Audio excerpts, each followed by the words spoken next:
En dehors des incongruités politiques qui font désormais la spécificité du régime cinquantenaire qui dirige le Togo, Faure Gnassingbé et ses collaborateurs semblent être décidés à faire avaler des couleuvres aux Togolais ainsi qu'à l'opinion internationale. C'est dans cette foulée que le chef de l'État togolais a déclaré le 31 décembre dernier que 20 milliards de CFA avaient été investis dans le domaine de la santé en 2024. Chaque fois que vous avez un gouvernement efficace, c'est une dictature. Cette assertion de l'ancien président américain Harry Truman sied parfaitement au régime à la tête duquel se trouve Faure Gnassingbé depuis 20 ans au Togo. Quand il s'agit de communiquer sur ses actions à des occasions rarissimes comme les discours de fin d'année, le régime RPT/UNIR incarné par Faure Gnassingbé ne se remet jamais en question. Au contraire, il s'étale dans des rapports dont le contenu contraste fondamentalement avec la réalité. L'un des plus gros échecs des 20 ans de gouvernance de Faure Gnassingbé réside dans le domaine des infrastructures de toutes sortes. On peut beau bluffer les citoyens par des discours politiques, mais il est impossible de les tromper quand les infrastructures sont inexistantes ou vétustes.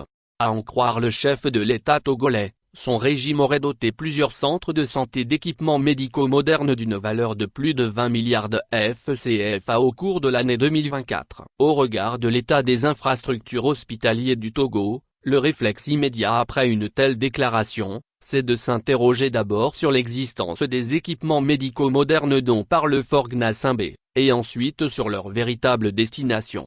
Parlant d'équipements médicaux, il est évident qu'il s'agit de matériel tangible que le régime aurait tout intérêt à présenter au peuple togolais pour prouver cette déclaration du chef de l'État. Le contraste étonnant entre les mots de Faure Gnassingbé qui semble dénoter un rapport factice déposé entre ses mains et la réalité des professionnels de la santé au Togo de même que les usagers des hôpitaux, devrait amener des institutions de la République comme la Cour des comptes à requérir des documents pour justifier cette dépense de 20 milliards. Mais quand on se rappelle le sort réservé au rapport de gestion de la Covid-19, FRS 2020, sorti par la même Cour des comptes, on peut comprendre la complaisance de la dite Cour sur de telles affirmations du chef de la bande qui dirige le pays.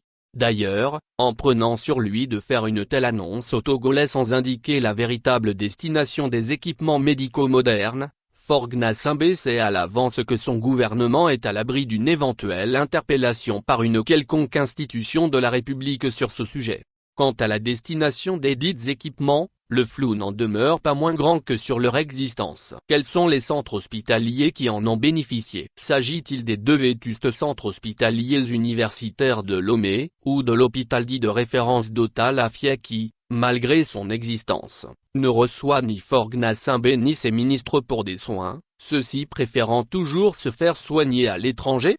De quels équipements modernes parle-t-on si à la moindre pluie, le CHU Sylvanus Olympio est inondé, les patients et les professionnels de santé obligés de se cloîtrer dans les petites zones encore étanches qui restent? De quels équipements médicaux modernes parle-t-on quand la capitale ne dispose pas d'un système public moderne d'ambulance opérationnelle 24H/24H?